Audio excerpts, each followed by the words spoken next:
Recent ಆಗಿ ಒಂದು ವಿಡಿಯೋದಲ್ಲಿ ನಾನು ನಿಮ್ಗೆ ತಿಳಿಸಿದ್ದೆ, ಯಾರೋ ಒಬ್ಬ ವ್ಯಕ್ತಿ ಜಾನ್ ಸಿನಾ ಅವರ ಲಾಸ್ಟ್ ಮ್ಯಾಚ್ ಆಯ್ತಲ್ಲ, ಆ ಒಂದು ಲಾಸ್ಟ್ ಮ್ಯಾಚ್ ನ ಗಾಳಿನ ಪ್ಯಾಕ್ ಮಾಡ್ಕೊಂಡು ಬಂದು ಮಾರಾಟಕ್ಕೆ ಆನ್ಲೈನ್ ಅಲ್ಲಿ ಮಾರಾಟ ಮಾಡ್ತಾ ಇದ್ದಾನೆ ಅಂತ. ಅಂಡ್ ಈಗ ಇನ್ನು ನೆಕ್ಸ್ಟ್ ಲೆವೆಲ್ ವಸ್ತು ಮಾರಾಟ ಆಗ್ತಾ ಇದೆ. ನೀವು ಇಲ್ಲಿ ನೋಡ್ತಾ ಇರಬಹುದು ಜಾನ್ ಸಿನಾ ಅವರ ಪಿಲ್ಲೋ.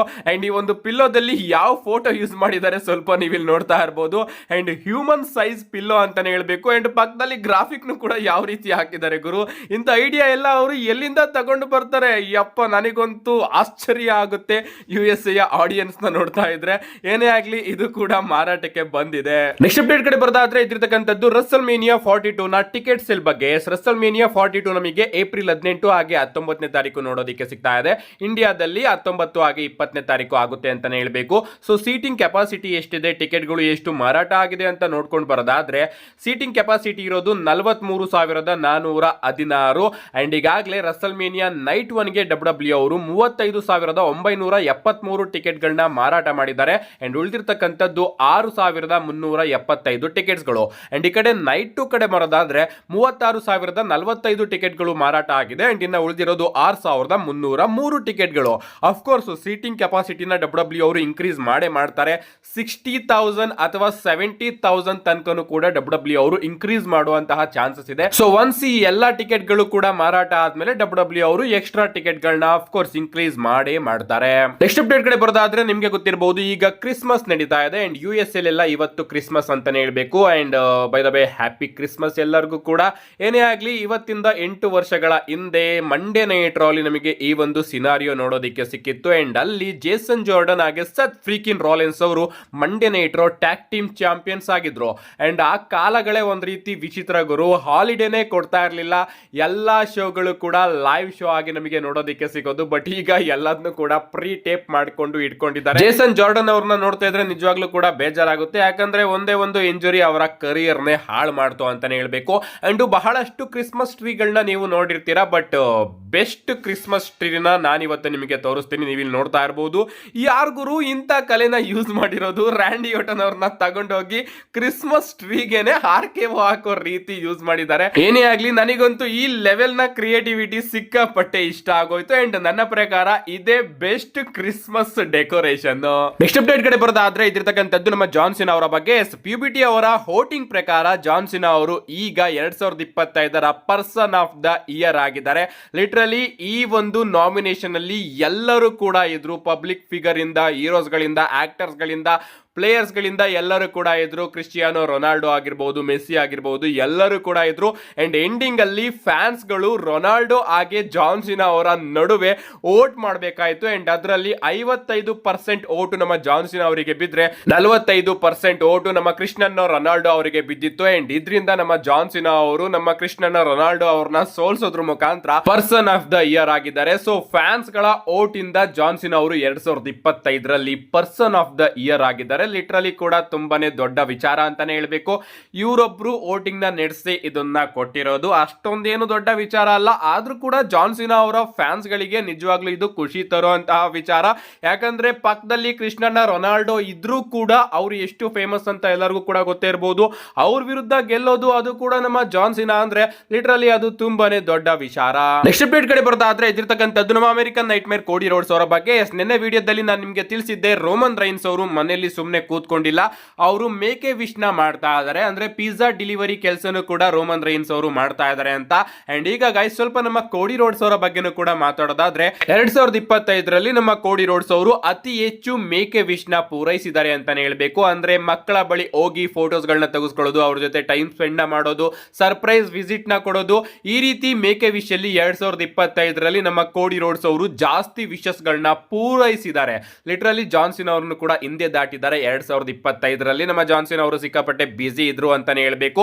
ಬಟ್ ವರ್ಲ್ಡ್ ರೆಕಾರ್ಡ್ ಇರೋದು ನಮ್ಮ ಜಾನ್ ಸಿನಾ ಅವರ ನೇಮ್ ಅಲ್ಲಿ. ಜಾನ್ ಸಿನಾ ಅವರು ತನ್ನ ಕರಿಯರ್ ಅಲ್ಲಿ WWE ಕಂಪನಿಯಲ್ಲೇ ಅತಿ ಹೆಚ್ಚು ಮೇಕೆ ವಿಶ್ ನ ಪೂರೈಸಿದ್ದಾರೆ ಅಂತ.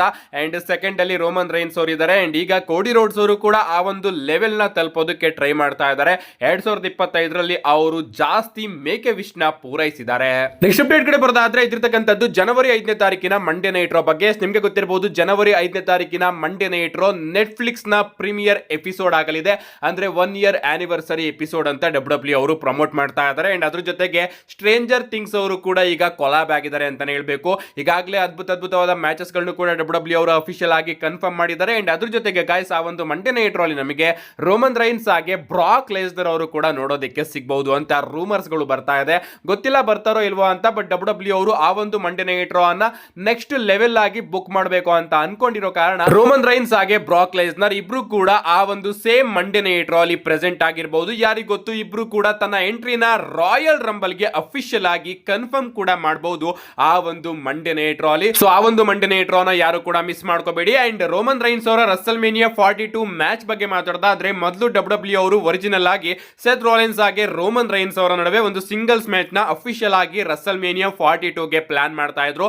ಬಟ್ ಮಧ್ಯದಲ್ಲಿ ನಮ್ಮ ಸೆತ್ ರೋಲೆನ್ಸ್ ಅವರಿಗೆ ಇಂಜುರಿ ಆಯ್ತು. ಅಂಡ್ ಈಗ ಸೆತ್ ರೋಲೆನ್ಸ್ ಅವ್ರಿಗೋಸ್ಕರನೇ ವಿಷನ್ ಜೊತೆ ಡಬ್ಲ್ಯೂ ಅವರು ಸ್ಟೋರಿ ಲೈನ್ ನ ಕ್ರಿಯೇಟ್ ಮಾಡಬೇಕಾಗಿದೆ. ಸೊ ಸೆತ್ ರೋಲೆನ್ಸ್ ಅವರು ತನ್ನ ವಿಷನ್ ಸ್ಟೋರಿ ಲೈನ್ ನ ಮುಗಿಸ್ಕೊಂಡು ಬಂದಾದ್ಮೇಲೆ ರೋಮನ್ ರೈನ್ಸ್ ಅವರ ಮೇಲೆ ಅವರು ಮ್ಯಾಚ್ ಆಡೋದಕ್ಕೆ ಸಾಧ್ಯ ಆಗೋದು.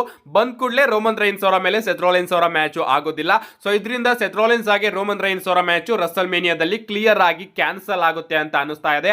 ಅಷ್ಟೇ ಅಲ್ಲ, survivor series war game time ಅಲ್ಲಿ ನಮಗೆ ಸಿಎಂ ಪಂಕ್, ಕೋಡಿ ರೋಡ್ಸ್ ಹಾಗೆ ರೋಮನ್ ರೈನ್ಸ್ ಅವರ ಒಂದು ಸೆಗ್ಮೆಂಟ್ ನಮಗೆ ನೋಡೋದಕ್ಕೆ ಸಿಕ್ಕಿತ್ತು. ಆ ಒಂದು ಸೆಗ್ಮೆಂಟ್ ಅಲ್ಲಿ ನಮ್ಮ ರೋಮನ್ ರೈನ್ಸ್ ಅವರು ಹೇಳಿದ್ರು ಆ ಚಾಂಪಿಯನ್ಶಿಪ್ ನಿಜವಾಗ್ಲೂ ಕೂಡ ನನ್ ಭುಜದ ಮೇಲೆ ಇದ್ರೆ ಚೆನ್ನಾಗಿರುತ್ತೆ ಅಂತ. ಅಂಡ್ ಆಗ್ಲೇ ನಮ್ಮ ಸಿಎಂ ಪಂಕ್ ಅವರು ಕೇಳಿದ್ರು, ಇದನ್ನ ನೀನು ನನಗೆ ಹೇಳ್ತಾ ಇದೆಯೋ ಅಥವಾ ಕೋಡಿ ರೋಡ್ಸ್ ಗೆ ಹೇಳ್ತಾ ಇದೆಯೋ ಅಂತ. ಆಗ ರೋಮನ್ ರೈನ್ಸ್ ಅವರು ಅದನ್ನ ನೀವೇ ಥಿಂಕ್ ಮಾಡಿ ಅಂತ ಹೇಳಿದ್ರು. And survivor series war game ನ ಎಂಡಿಂಗ್ ಅಲ್ಲಿ ನಾವು ನೋಡಿದ್ವಿ, ಸಿಎಂ ಪಂಕ್ ಹಾಗೆ ರೋಮನ್ ರೈನ್ಸ್ ಇಬ್ರು ಕೂಡ ಸೇಮ್ ಪೇಜ್ ಅಲ್ಲಿ ಇದ್ದಾರೆ. ಬಟ್ ಕೋಡಿ ರೋಡ್ಸ್ ಹಾಗೆ ರೋಮನ್ ರೈನ್ಸ್ ಇಬ್ರು ಕೂಡ ಸೇಮ್ ಪೇಜ್ ಅಲ್ಲಿ ಇಲ್ಲ ಅಂತ. ಸೊ ರೋಮನ್ ರೈನ್ಸ್ ಅವರೇನಾದ್ರೂ ಒರಿಜಿನಲ್ ಆಗಿ ಪ್ಲಾನ್ ಆಗಿರೋ ರೀತಿನೇ ಬೆಟ್ಟಿಂಗ್ ಓಡ್ಸ್ ಅಲ್ಲಿ ಮುನ್ನಡೀತಿರೋ ರೀತಿನೇ ರಾಯಲ್ ರಂಬಲ್ ನ ಗೆದ್ರೆ ಯಾವ ರೀತಿ 2 ಬಾರಿ ನಮ್ಮ ಕೋಡಿ ರೋಡ್ಸ್ ಅವರು ರಾಯಲ್ ರಂಬಲ್ ನ ಗೆದ್ದು ರಸಲ್ ಮೇನಿಯಾದಲ್ಲಿ ರೋಮನ್ ರೈನ್ಸ್ ಅವ್ರನ್ನ ಚಾಲೆಂಜ್ ಮಾಡಿದ್ರು, ಅದೇ ರೀತಿ ಈ ಬಾರಿಯ ರಾಯಲ್ ರಂಬಲ್ ನ ನಮ್ಮ ರೋಮನ್ ರೈನ್ಸ್ ಅವರು ಗೆದ್ದು ರಸಲ್ ಮೇನಿಯಾದಲ್ಲಿ ಕೋಡಿ ರೋಡ್ಸ್ ಅವ್ರನ್ನ ಚಾಲೆಂಜ್ ಮಾಡಬಹುದು. ಸೊ ಹಿಂಗೆ ಡಬ್ಲ್ಯೂ ಅವರು ಒಂದು ಫುಲ್ ಸರ್ಕಲ್ ಮೂಮೆಂಟ್ ನ ರಸಲ್ ಮೇನಿಯಾ 42 ಗೆ ಪ್ಲಾನ್ ಮಾಡಬಹುದು ಅಂತ ಅಪ್ಡೇಟ್ ಗಳು ಬರ್ತಾ ಇದೆ. ಏನೇ ಆಗ್ಲಿ ಗೈಸ್, ಈ ಬಾರಿ 99% ಪ್ರಾಬಬ್ಲಿ ನಮ್ಮ ಕೋಡಿ ರೋಡ್ಸ್ ಅವರು ರೋಮನ್ ರೈನ್ಸ್ ಅವ್ರನ್ನೇ ಫೇಸ್ ಮಾಡ್ತಾರೆ ಅಂತ ಅನ್ಕೋತೀನಿ. ಬಟ್ ಈ ಬಾರಿ ಕೋಡಿ ರೋಡ್ಸ್ ಅವರು ಚಾಂಪಿಯನ್ ಆಗಿರ್ತಾರೆ ಅಂಡ್ ರೋಮನ್ ರೈನ್ಸ್ ಅವರು ಚಾಲೆಂಜರ್ ಆಗಿರ್ತಾರೆ. ಕಾದ್ ನೋಡ್ಬೇಕು ಈಗ ಈ ಒಂದು ಮ್ಯಾಚ್ ಅಲ್ಲಿ ಯಾರು ಗೆಲ್ತಾರೆ ಅಂತ. ಇವರಿಬ್ಬರ ಮ್ಯಾಚ್ ಬಗ್ಗೆ ಮಾತಾಡ್ತಿದೀವಿ ಅಂದ್ರೆ ನಿಮ್ಗೆ ಗೊತ್ತಿರಬಹುದು, ರಸಲ್ ಮೇನಿಯಾ 39 ಅಲ್ಲಿ ಮೊದಲ ಬಾರಿಗೆ ನಮಗೆ ರೋಮನ್ ರೈನ್ಸ್ ಹಾಗೆ ಕೋಡಿ ರೋಡ್ಸ್ ಅವರ ನಡುವೆ ಅನ್ಡಿಸ್ಪ್ಯೂಟೆಡ್ ಡಬ್ಲ್ಯೂ ಚಾಂಪಿಯನ್ಶಿಪ್ ಅಂದ್ರೆ ಯೂನಿವರ್ಸಲ್ ಚಾಂಪಿಯನ್ಶಿಪ್ ಹಾಗೆ ಡಬ್ಲ್ಯೂ ಚಾಂಪಿಯನ್ಶಿಪ್ ಗೆ Russell mania main event match ನೋಡೋದಕ್ಕೆ ಸಿಕ್ಕಿತ್ತು. ಆಗ್ಲೂ ಕೂಡ ನಮ್ಮ ಕೋಡಿ ರೋಡ್ಸ್ ಅವರು ರಾಯಲ್ ರಂಬಲ್ ನ ಗೆದ್ದು ರೋಮನ್ ರೈನ್ಸ್ ಅವ್ರನ್ನ ಚಾಲೆಂಜ್ ಮಾಡಿದ್ರು ಅಂತಾನೆ ಹೇಳ್ಬಹುದು. ಆಗ ಎಲ್ಲರೂ ಕೂಡ ಅನ್ಕೊಂಡಿದ್ರಿ ರೋಮನ್ ರೈನ್ಸ್ ಅವರು ಪ್ರಾಬಬ್ಲಿ ಸೋತೋಗ್ತಾರೆ ಅಂತ. ಬಟ್ ನಾನು ನನ್ನ ಪ್ರಿಡಿಕ್ಷನ್ ವಿಡಿಯೋದಲ್ಲಿ ತಿಳಿಸಿದ್ದೆ, ಯಾಕೋ ಗೊತ್ತಿಲ್ಲ ರೋಮನ್ ರೈನ್ಸ್ ಅವರು ಗೆಲ್ತಾರೆ ಅಂತ ಅನ್ನಿಸ್ತಾ ಇದೆ ಅಂತ. ಬಟ್ ಒರಿಜಿನಲ್ ಆಗಿ ಡಬ್ಲ್ಯೂ ಅವರು ಕೋಡಿ ರೋಡ್ಸ್ ಅವರೇ ವಿನ್ ಆಗಬೇಕು ಅಂತ ಪ್ಲಾನ್ ಮಾಡಿದ್ರಂತೆ ಅಂಡ್ ಎಲ್ಲವೂ ಕೂಡ ಸೆಟ್ ಆಗಿತ್ತಂತೆ. ಬಟ್ ಎಂಡಿಂಗ್ ಮೂಮೆಂಟ್ ಅಲ್ಲಿ ಡಬ್ಲ್ಯೂ ಅವರು ತನ್ನ ಪ್ಲಾನ್ಸ್ ಗಳಲ್ಲಿ ಚೇಂಜ್ ಮಾಡಿದ್ರಂತೆ.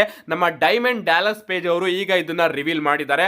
ಅಂದ್ರೆ ಮೊದಲು ಕೋಡಿ ರೋಡ್ಸ್ ಅವರೇ ಗೆಲ್ಲಬೇಕು, ರಸಲ್ ಮೇನಿಯಾ 39 ಅಲ್ಲಿ ಕೋಡಿ ರೋಡ್ಸ್ ಅವರು ರೋಮನ್ ರೈನ್ಸ್ ಅವ್ರನ್ನ ಸೋಲಿಸಿ ಹೊಸ ಯೂನಿವರ್ಸಲ್ ಅಂಡ್ ಡಬ್ಲ್ಯೂ ಚಾಂಪಿಯನ್ ಆಗ್ತಾರೆ ಅಂತ ಬರ್ದಿ ಇಟ್ಕೊಂಡಿದ್ವಿ. ಬಟ್ ಎಂಡಿಂಗ್ ಅಲ್ಲಿ ರಿಸಲ್ಟ್ ನ ಚೇಂಜ್ ಮಾಡಿದ್ವಿ ಅಂಡ್ ನಾನೇ ಹೋಗಿ ಕೋಡಿ ರೋಡ್ಸ್ ಅವ್ರಿಗೆ ಹೇಳ್ದೆ, ಇಲ್ಲ ನೀನು ಗೆಲ್ಲೋದಿಲ್ಲ, ನೀನು ಸೋಲ್ತೀಯಾ ಅಂತ. ಅಂಡ್ ಆಗ ಕೋಡಿ ರೋಡ್ಸ್ ಅವ್ರಿಗೂ ಕೂಡ ಸ್ವಲ್ಪ ಬೇಜಾರಾಯ್ತು ಅಂಡ್ ಅದನ್ನ ಹೇಳ್ಬೇಕಾದ್ರೆ ನನಗೂ ಕೂಡ ಸ್ವಲ್ಪ ಬೇಜಾರಿತ್ತು ಅಂತ ನಮ್ಮ ಡೈಮಂಡ್ ಡ್ಯಾಲಸ್ ಪೇಜ್ ಅವರೇ ಅಫಿಷಿಯಲ್ ಆಗಿ ತಿಳಿಸಿದ್ದಾರೆ ಅಂತಾನೆ ಹೇಳ್ಬೇಕು. ಸೊ ಆ ಒಂದು ಚೇಂಜ್ ಡಿಸಿಷನ್ ಇಂದ 1 year ಫುಲ್ ನಮ್ಮ ರೋಮನ್ ರೈನ್ಸ್ ಅವ್ರನ್ನ ಫೇಸ್ ಮಾಡೋದಕ್ಕೆ ಕೋಡಿ ರೋಡ್ಸ್ ಅವರು ಎಸ್ಟಾಬ್ಲಿಷ್ ಆದ್ರು. ರಾಕ್ ಅವರ ಎಂಟ್ರಿ ನಮಗೆ ನೋಡೋದಕ್ಕೆ ಸಿಕ್ತು ಅಂಡ್ ಆ ವರ್ಷನೇ ನಮ್ಮ ಕೋಡಿ ರೋಡ್ಸ್ ಅವರು ಏನಾದ್ರು ರೋಮನ್ ರೈನ್ಸ್ ಅವ್ರನ್ನ ಸೋಲ್ಸಿದ್ರೆ ರೋಮನ್ ರೈನ್ಸ್ ಅವರು ಕೂಡ ಇಷ್ಟೊಂದು ಎಸ್ಟಾಬ್ಲಿಷ್ ಆಗ್ತಾ ಇರಲಿಲ್ಲ ಅಂಡ್ ಪ್ರಾಬಬ್ಲಿ ರಸಲ್ ಮೇನಿಯಾ 40 ಅಲ್ಲಿ ನಮಗೆ ರೋಮನ್ ರೈನ್ಸ್ ಆಗಿ ರಾಕ್ ಅವರ ಮ್ಯಾಚ್ ಈಸಿಯಾಗಿ ನೋಡೋದಕ್ಕೆ ಸಿಗೋದು. ಬಟ್ ಆ ಒಂದು ಚೇಂಜ್ ಡಿಸಿಷನ್ ಇಂದ ಎಷ್ಟೆಲ್ಲ ಬದಲಾವಣೆಗಳು ನಮಗೆ ನೋಡೋದಕ್ಕೆ ಸಿಕ್ತು and greatest Russell mania 40 main event ನು ಕೂಡ ನಾವೆಲ್ಲರೂ ಕೂಡ ವಿಟ್ನೆಸ್ ಮಾಡಿದ್ವಿ. ನಮ್ಮ ನೆಕ್ಸ್ಟ್ ಫೈನಲ್ ಅಪ್ಡೇಟ್ ಕಡೆ ಬರೋದಾದ್ರೆ ಇದ್ದಿರತಕ್ಕಂಥದ್ದು ನಾಳೆಯ ಸ್ಮ್ಯಾಕ್ ಡೌನ್ ಬಗ್ಗೆ. ನಾಳೆ ಸ್ಮ್ಯಾಕ್ ಡೌನ್ ಲೈವ್ ಎಪಿಸೋಡ್ ಆಗಿರೋದಿಲ್ಲ, ಬದಲಿಗೆ ಪ್ರೀ ಟೇಪ್ಡ್ ಎಪಿಸೋಡ್ ಆಗಿರುತ್ತೆ ಅಂಡ್ ನಾಳೆ ಸ್ಮ್ಯಾಕ್ ಡೌನ್ ನ ಸ್ಪಾಯ್ಲರ್ಸ್ ಗಳನ್ನ ನೀವು ಯಾರು ಕೂಡ ನೋಡಿಲ್ಲ ಅಂದ್ರೆ ನಾಳೆ ಸ್ಮ್ಯಾಕ್ ಡೌನ್ ನ ನೀವು ಲೈವ್ ಆಗಿ ನೋಡಿ, ಯಾಕಂದ್ರೆ ಸಿಕ್ಕಾಪಟ್ಟೆ ಇಂಟ್ರೆಸ್ಟಿಂಗ್ ಆಗಿರುತ್ತೆ ಅಂತಾನೆ ಹೇಳ್ಬೇಕು. ಅಕಸ್ಮಾತ್ ಸ್ಪಾಯ್ಲರ್ಸ್ ನ ನೋಡ್ಲೇಬೇಕು ಅಂದ್ರೆ ನನ್ನ ಈ ಒಂದು ವಿಡಿಯೋನ ಹೋಗಿ ಚೆಕ್ ಮಾಡಬಹುದು, ನಾಳೆ ಸ್ಮ್ಯಾಕ್ ಡೌನ್ ಅಲ್ಲಿ ಏನೇನಾಗುತ್ತೆ ಅಂತ ತಿಳಿಸ್ಕೊಡ್ತೀನಿ. ಆದ್ರೂ ಕೂಡ ಮತ್ತೊಮ್ಮೆ ನಾಳೆ ಸ್ಮ್ಯಾಕ್ ಡೌನ್ ಅಲ್ಲಿ ಏನೇನಾಗುತ್ತೆ ಅಂತ ಹಂಗೆ ಮೇಲ್ಗಡೆ ನೋಡ್ಕೊಂಡು ಬರೋದಾದ್ರೆ ನಮಗೆ ಓಪನಿಂಗ್ ಅಲ್ಲೇ ಜೋ ಎಂಡ್ರಿ ಅವರ ಕ್ರಿಸ್ಮಸ್ ಕಾನ್ಸರ್ಟ್ ನೋಡೋದಕ್ಕೆ ಸಿಗುತ್ತೆ. ಇದಾದ್ಮೇಲೆ ನಮಗೆ ಜೋ ಎಂಡ್ರಿ ಹಾಗೆ ಮಿಸ್ ಅವರ ನಡುವೆ ಒಂದು ಸಿಂಗಲ್ಸ್ ಮ್ಯಾಚ್ ಕೂಡ ನೋಡೋದಕ್ಕೆ ಸಿಗುತ್ತೆ. ಅಷ್ಟೇ ಅಲ್ಲ, ಸ್ಟಾರ್ಟ್ ಫೇರ್ ಹಾಗೆ ಲ್ಯಾಶ್ ಲೆಜೆಂಡ್ ಅವರ ನಡುವೆ ಕೂಡ ಒಂದು ಸಿಂಗಲ್ಸ್ ಮ್ಯಾಚ್ ನೋಡೋದಕ್ಕೆ ಸಿಗುತ್ತೆ ಅಂಡ್ ಜೂಲಿಯಾ ಹಾಗೆ ಕಿಯಾನಾ ಜೇಮ್ಸ್ ಅವರು ಚೆಲ್ಸಿಯಾ ಗ್ರೀನ್ ಹಾಗೆ ಆಲ್ಬಾ ಫ್ಲೇಯರ್ ಅವರನ್ನು ಕೂಡ ಒಂದು ಟ್ಯಾಗ್ ಟೀಮ್ ಮ್ಯಾಚ್ ಅಲ್ಲಿ ಫೇಸ್ ಮಾಡ್ತಾರೆ. ಅಷ್ಟೇ ಅಲ್ಲ, ನಮ್ಮ ಇಲ್ಜಾ ಡ್ರಾಗನ್ ಅವರ US ಚಾಂಪಿಯನ್ಶಿಪ್ ನ ಓಪನ್ ಚಾಲೆಂಜ್ ನೋಡೋದಕ್ಕೆ ಸಿಗುತ್ತೆ. ಅಂಡ್ ಆ ಒಂದು ಚಾಲೆಂಜ್ ನಮ್ಮ ಕಾರ್ಮೆಲೋ ಎಸ್ ಅವರು ಅಕ್ಸೆಪ್ಟ್ ಮಾಡ್ಕೋತಾರೆ. ಅಂಡ್ ಕಾರ್ಮೆಲೋ ಎಸ್ ಅವರು ಹೊಸ ಚಾಂಪಿಯನ್ ಕೂಡ ಆಗ್ತಾರೆ. ಅಂಡ್ ಶೋನ ಮೇನ್ ಇವೆಂಟ್ ಅಲ್ಲಿ ನಮಗೆ ಕೋಡಿ ರೋಡ್ಸ್ ಹಾಗೆ ಡ್ರೂ ಮ್ಯಾಕೆಂಟೈರ್ ಅವರ ನಡುವೆ ಕೂಡ ಒಂದು ಸೆಗ್ಮೆಂಟ್ ನೋಡೋದಕ್ಕೆ ಸಿಗುತ್ತೆ. ಅಂಡ್ ಈ ಒಂದು ಸೆಗ್ಮೆಂಟ್ ನ ನಾನು ಖಂಡಿತವಾಗ್ಲೂ ಕೂಡ ನೋಡಬೇಕು. ಆ ಪ್ರೋಮೋದಲ್ಲಿ ಅವರು ಯಾವ ರೀತಿ ಮಾತಾಡಿರ್ತಾರೆ ಅಂತ ನೋಡೋದಕ್ಕಾದ್ರೂ ನಾಳೆ ಸ್ಮ್ಯಾಕ್ ಡೌನ್ ನಾನು ನೋಡ್ತೀನಿ. ನೀವು ಕೂಡ ನೋಡ್ಲಿಲ್ಲ ಅಂದ್ರೂ ಕೂಡ ತಲೆ ಕೆಡಿಸ್ಕೋಬೇಡಿ. ಆದಷ್ಟು ಬೇಗ ನನ್ನ ಚಾನಲ್ ಅಲ್ಲಿ ವಿಡಿಯೋನ ಅಪ್ಲೋಡ್ ಮಾಡ್ತೀನಿ ಅಂತ ಹೇಳ್ತಾ see you guys in my next video.